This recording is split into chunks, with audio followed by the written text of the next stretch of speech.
60. The President of the United States of America, Robert Finch of Park City, Utah, has his hand over the dial. Had Robert known he'd be sitting in the war room, forced to end billions of lives, he never would have taken part in that contest. He didn't even like Outrage Power Drink, and had inadvertently grabbed it after mistaking its purple hue for his usual grape soda. There it was, right under the cap. Congratulations, you're president. 59. The Secretary of Reality places his hand on President Finch's shoulder. It would be a welcome bolstering of his resolve, if said hand wasn't drenched in sweat. 58. Now, Mr. President, calls out a general who nobody had even recalled meeting before this incident. Truth be told, this was his first time in their midst after Generals Martin, Thrush, Crane, and Sapsucker fell into disrepute due to an incremental series of completely unrelated sex scandals. 57. Now, the general repeats. 56. President Finch wonders what the dial does. He's heard talk up to this point of the ultimate dimensional dispersal ray, but has no actual idea of what the thing is capable of. Apparently decades of research with boson particles and something about a large hairdryer collector had made it possible. All the science talk made the president's head spin, and he had been sure they would never really ask a contest winner to use such a thing. 55. Now! The general has gotten up from his chair. 54. President Finch sends the dial to 1. The power in the war room dims, and everyone in the room tenses up. They were already tense, but now even more so. Someone to the back of the room passes gas. 53. An atrocious odor invades the President of the United States' nostrils. 52.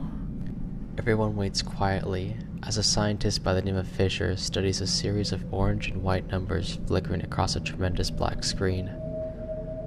None of them can make heads or tails of it, save for Fisher and his buxom blonde assistant Polly. 51. Did we do it? President Finch asks meekly. His words echo through the war room in a harsh, cutting manner, befitting the embarrassing squeak of a non-entity. 50. Fisher stares at the screen. Again! Fisher suddenly screams, much like a woman. Polly seemed shocked by the shrill tone of his voice. She had thought so much more of him. Higher! Fisher demands. Higher! 44. In one smooth and decisive motion, President Finch spins the dial to 153,000. He lets out a soft whine that is barely audible over the clanking of the dial as it passes its tick marks. 43. The war room goes black. The war room shakes. The war room does several other things it shouldn't, like momentarily being a sort of jelly. 42. Something howls. It's something big and very, very surprised. Miles beneath the earth. Everyone within the war room can see the teeth this howl passes through, and they are thankful it is only within their mind's eye. 41. Everyone above the ground is now dead. Since the dial has been set to 1, most were dead. Some were dying, and a very few were a bit dismayed. Now, though, they're all blackened corpses. The weapon tends to do that. 40. Fisher is studying his crazy orange and white numbers again.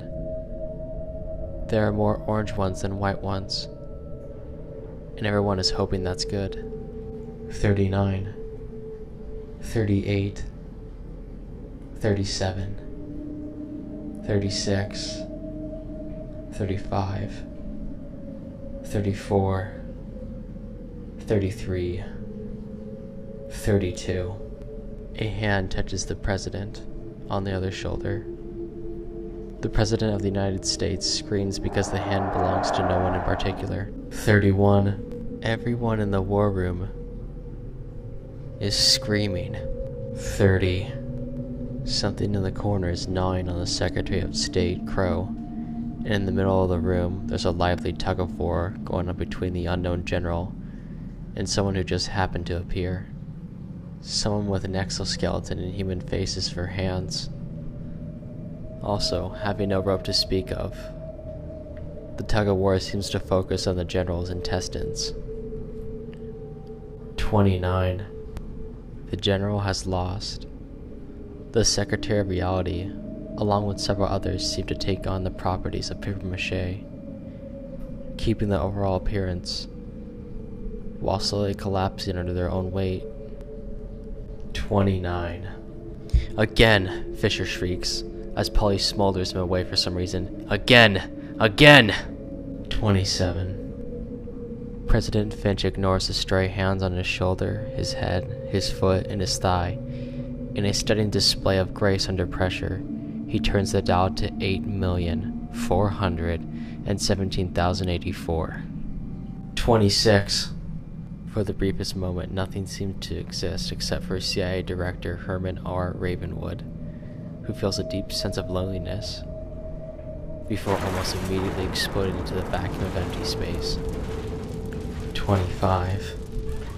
President Finch surveys the state of the war room and determines that while almost everyone around him is dead, this is preferable to be covered in a way where its severed hands emerging from holes in reality.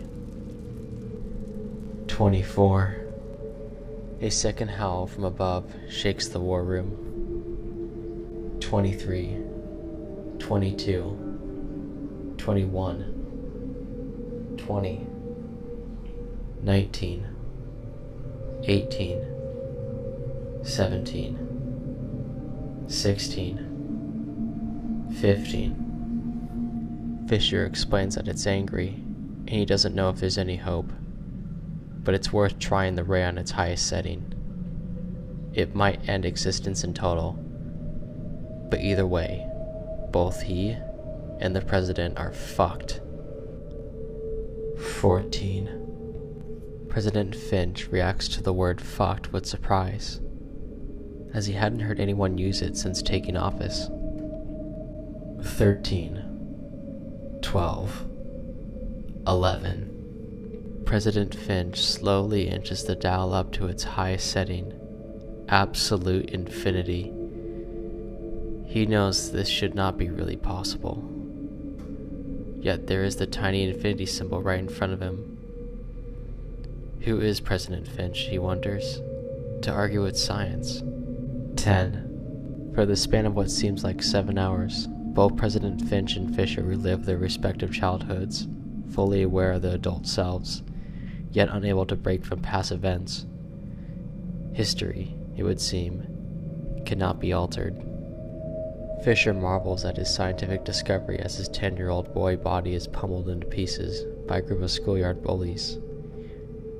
He considered the fact that these men are now among the aforementioned blackened corpses, and this gives him a sense of inner peace. 9. President Finch looks down at his fingers gripping the ridged outer circle of the dial. His hand is shaking, but then again so is everything else, so who's to know? The room is nearly pitch black, lit only by the spinning cluster of lime green sparkles, which freely enter through the east wall. 8.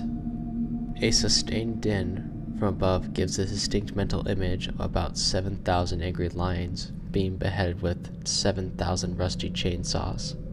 Neither Finch nor the President of the United States of America have ever seen a lion beheaded by a rusty chainsaw, but nevertheless, they're each positive about this.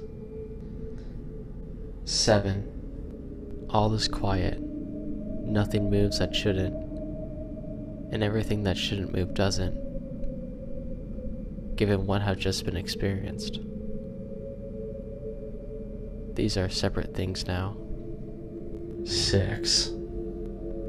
Fisher studies the screen again. All of the numbers are orange, and he seems cautiously optimistic.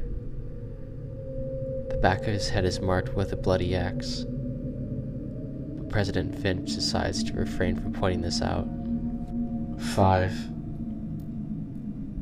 4.